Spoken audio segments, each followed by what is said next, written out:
ಇವತ್ತು ದರ್ಶನ್ ಅವರು ಇರ್ತಾ ಇದ್ರೆ ಈ ಪ್ರೆಸ್ ಮೀಟ್ ಅಲ್ಲಿ ಅಟೆಂಡ್ ಆಗ್ತಾ ಇದ್ರು. ಸೊ ಅವರ ಪರವಾಗಿ ವಿಜಯಲಕ್ಷ್ಮಿ ಅವರೀಗ ಪ್ರಚಾರದ ಒಂದು ಜವಾಬ್ದಾರಿ ವಹಿಸ್ಕೊಂಡಿದ್ದಾರೆ. ಅವರ ಸ್ಟೇಟಸ್ಗಳಲ್ಲಾಗಿರ್ಬೋದು ಪೋಸ್ಟ್ಗಳನ್ನು ಹಾಕ್ತಾ ಇರ್ತಾರೆ. ಸೊ ರೀಸೆಂಟ್ ಆಗಿ ಒಂದಿಷ್ಟು ಫ್ಯಾನ್ಸ್ ಗಳ ಜೊತೆ ವಿಜಯಲಕ್ಷ್ಮಿ ಅವರು ಕೂಡ ಕಾಣಿಸ್ಕೊಂಡಿದ್ರು. ಸೊ ಇವತ್ತಿನ ಪ್ರೆಸ್ ಮೀಟಿಗೆ ಕೂಡ ಅವ್ರು ಬರ್ತಾರೆ ಅನ್ನೋ ನಿರೀಕ್ಷೆ ಇತ್ತು, ಯಾಕೆ ಬಂದಿಲ್ಲ? ಸೊ ಅವ್ರು ಯಾವ ತರ ಸಪೋರ್ಟಿವ್ ಆಗಿ ನಿಂತಿದ್ದಾರೆ ಇದಕ್ಕೆ?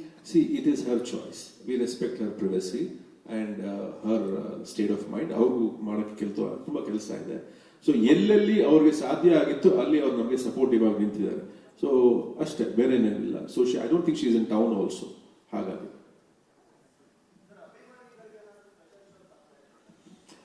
ಇಲ್ಲ ಸರ್, ಆಕ್ಚುಲಿ ನಾವು ಏನ್ ಅನ್ಕೊಂಡ್ವಿ ಅಂದ್ರೆ ಸ್ಪೆಷಲ್ ಶೋಸ್ ಅಂತೆಲ್ಲ ಹೋಗೋ ಬದಲು ಒಂದು ದಿವಸನೇ ಸೆಲೆಬ್ರಿಟೀಸ್ಗಾಗ್ಲಿ ಈ ಸಿನಿಮಾ ನೋಡ್ಬೇಕು ಅಂತ ಆಸಕ್ತಿ ಇರೋರ್ಗಾಗ್ಲಿ ಎಲ್ಲರೂ ಈ ಸಿನಿಮಾ ನೋಡ್ಲಿ ಅಂತ ಹೇಳಿ ನಾವು 11ನೇ ತಾರೀಕು 6:30 ಶೋಸ್ನ ಶುರು ಮಾಡ್ತಾ ಇದ್ದೀವಿ ಸರ್. ಏನು ತುಂಬಾ ಕಷ್ಟ, ಇಲ್ಲಿ ಬಂದಿದ್ದೆ ದೊಡ್ಡ ವಿಷಯ. ಅದು ಆಕ್ಚುಲಿ ಶೂಟ್ ಮಾಡ್ತಾ ಇದ್ವಿ, ನಮಗ್ ಗೊತ್ತಿಲ್ಲ, ಏನೋ ಗಾಳಿ ಬರ್ತಾ ಇದೆ ಹೋಗುತ್ತೆ ನೋಡಿ, ಆಮೇಲೆ ಎಲ್ಲ ಕಿತ್ತು ಬಿಸಾಕ್ತಾ ಇತ್ತು. ಅಲ್ಲಿ ರಚನಾ ಅವರು ಆ ಐಲ್ಯಾಂಡ್ ಅಲ್ಲಿ ಇದ್ದಿದ್ದೆ ದೊಡ್ಡ ವಿಷಯ. ಸೊ ಹಾರೋಗ್ಬಿಟ್ಟಿದ್ರು. ಸೊ ಹಾಗಾಗಿ ಅದೇನೋ 10 ವರ್ಷಕ್ಕೆ ಒಂದ್ಸಲ ಬಂತಂತೆ. It was really really massive actually. ಆಯ್ತು, ವಾಪಸ್ ಬಂದ್ವಿ, ತಿರ್ಗಾ ವಾಪಸ್ ಹೋಗಿ ಅದೇ ಐಲ್ಯಾಂಡ್ ಅಲ್ಲಿ ಶೂಟ್ ಮಾಡಿದ್ವಿ. ನೋಡಿದ್ರೆ ಎಲ್ಲ ಮರಗಳೆಲ್ಲ ಕಿತ್ತು ಒಂದೊಂದ್ ಕಡೆ ಬಿದ್ದಿದ್ದು. So yes, it was a very bad experience. Prakash sir, ಇದು 2018ರಲ್ಲಿ ಮಾಡ್ಕೊಂಡಿದ್ದ ಕಥೆ ಇದು. ಸೊ ಅದಾದ್ಮೇಲೆ ಸಾಕಷ್ಟು ಚೇಂಜಸ್ ಆಗಿದೆ. ಕೋವಿಡ್ ಆಯ್ತು, ಜನಗಳೆಲ್ಲ ಲೈಕ್ OTT ಎಕ್ಸ್ಪೋಜರ್ ಆಯ್ತು, ತುಂಬಾ ಬೇರೆ ಬೇರೆ ಕಾಂಟೆಂಟ್ ಎಲ್ಲ ಕನ್ಸ್ಯೂಮ್ ಮಾಡ್ಲಿಕ್ಕೆ ಶುರು ಆಗಿದ್ದಾರೆ. ಸೊ ಇವತ್ತಿಗೆ ಇದು ಎಷ್ಟು ಆಪ್ಟ್ ಆಗುತ್ತೆ ಇವತ್ತಿನ ಅಪ್ಡೇಟೆಡ್ ಆಡಿಯನ್ಸ್ಗೆ ಅಂತ? ಡೆಫಿನೆಟ್ಲಿ ಅಪ್ಡೇಟ್ ಆಗಿದೆ actually. Just like fashion, every script also gets updated. ನಾವು ಯಾವ ಟೈಮಲ್ಲಿ ಅದನ್ನ ರಿಲೀಸ್ ಮಾಡ್ತೀವಿ ಅಂತ ಖಂಡಿತವಾಗ್ಲೂ ನಾವು ಸ್ಕ್ರಿಪ್ಟ್ ಲೆವೆಲ್ ಅಲ್ಲಿ ಆ ಚೇಂಜಸ್ ಆಗಲಿ, ಆ ಡಿಸ್ಕಷನ್ಸ್ ಆಗಲಿ ಮಾಡ್ತಾನೆ ಇರ್ತೀವಿ.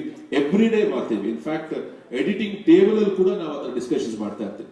ಇವಾಗ ಈ ಸಿನಿಮಾ ಯಾವ ತರ ನೋಡಕ್ ಇಷ್ಟಪಡ್ತಾರೆ, ಇಲ್ಲ what can we do new ಅನ್ನೋದು it's an everyday process. Prakash sir, ಇಲ್ಲಿ ಶ್ರೀಧರ್ ಅಂತ ಈ ತರದೊಂದು ಮೂವ್ಮೆಂಟ್, ಒಂದು ಬುಕ್ ಇದು, ಇದೊಂದು ರೆಕಾರ್ಡ್, ಈ ತರದೊಂದು ವಿಷಯ ಆಗ್ತಿದೆ ಅಂತ ಹೇಳಿ ಇಡೀ ಕರ್ನಾಟಕದಲ್ಲಿ ಅವರ ಅಭಿಮಾನಿಗಳು ತಲೆ ಕೆಸ್ಕೊಬಿಡಿ ಸರ್. ನಾವಿದ್ದೀವಿ, ನಾವೇ 20-30 ಟಿಕೆಟ್ ನ ಅವತ್ತು ಬುಕ್ ಮಾಡ್ಕೊಂತೀವಿ, ನೀವು ಯಾವಾಗ ಟಿಕೆಟ್ ಬುಕ್ ಮಾಡ್ತೀರಾ, ಓಪನ್ ಮಾಡ್ತೀರಾ ಅಂತ ಕೇಳ್ತಾರೆ. ನೀವು ತುಂಬಾ ಫಾನ್ಸ್ಗಳನ್ನೆಲ್ಲ ನೋಡಿದಿರಿ, ಎಲ್ಲೆಲ್ಲ ದೊಡ್ಡ ದೊಡ್ಡ ನಟಗಳನ್ನ ನೋಡ್ಕೊಂಡ್ ಬಂದಿರಿ. ಅಂತ ಫ್ಯಾಮಿಲಿ ಈ ತರದೊಂದು ಘಟ್ಟವನ್ನ ನೀವೊಬ್ಬ ನಿರ್ದೇಶಕರಾಗಿ ಹೇಗೆ ನೋಡ್ತಾ ಇದ್ದೀರಿ? Fantastic experience. ಎಲ್ಲ ಒಂದು ಎಕ್ಸ್ಪೀರಿಯನ್ಸ್, ಹಾಗೆ ಇದು ಕೂಡ ಒಂದು ಎಕ್ಸ್ಪೀರಿಯನ್ಸ್ ಆಕ್ಚುಲಿ. ಸೊ ತುಂಬಾ ಚಾಲೆಂಜಿಂಗ್ ಆದಂತ experience, but very fulfilling experience ಅಂತ ಹೇಳ್ತೀನಿ. ಅಂಡ್ ಇಷ್ಟು ಒಂದು ದೊಡ್ಡ ಎಕ್ಸ್ಪೀರಿಯನ್ಸ್ ನನ್ನ ಜೊತೆಗೆ ಸಪೋರ್ಟ್ ಸಿಸ್ಟಮ್ ಆಗಿ ನಿಂತಂತ ನನ್ನ ಪ್ರತಿಯೊಬ್ಬರು, ನನ್ನ ಆರ್ಟಿಸ್ಟ್ ಆಗಲಿ, ಟೆಕ್ನಿಷಿಯನ್ಸ್ ಆಗಲಿ, ಅಂಡ್ ನಮ್ಮ ಆಫೀಸ್ ಸ್ಟಾಫ್ ಆಗಲಿ, ಎಲ್ಲರೂ ಅಷ್ಟೇ ಅಷ್ಟು ಅಚ್ಚುಕಟ್ಟಾಗಿ ನಮ್ಮ ಜೊತೆಲಿ ನಿಂತು ಕೆಲಸ ಮಾಡ್ಕೊಂಡಿದ್ದಾರೆ. ಈಗ ದರ್ಶನ್ ಅವ್ರ ಫ್ಯಾನ್ಸ್ ಕೂಡ ಅಷ್ಟೇ ಅಷ್ಟು ಸ್ಟ್ರಾಂಗ್ ಆಗಿ ನಿಂತು ನಮ್ಗೆ ಹೆಲ್ಪ್ ಮಾಡ್ತಾ ಇದ್ದಾರೆ. I have to really thank Puneeth and Jayakanth and Govind Raj ಅಂತ. ಸೊ ಎಲ್ಲರೂ ಅಷ್ಟರ ಮಟ್ಟಿಗೆ ಅದೇನೋ ಒಂಥರ I have not seen that kind of a craze, frankly speaking. ನಾನು ಆ ಒಂದು ಎಲಿಮೆಂಟ್ ನಾನು ಯಾವತ್ತೂ ಅದನ್ನ ನಾನು ವಿಟ್ನೆಸ್ ಮಾಡಿರ್ಲಿಲ್ಲ. So I am witnessing that.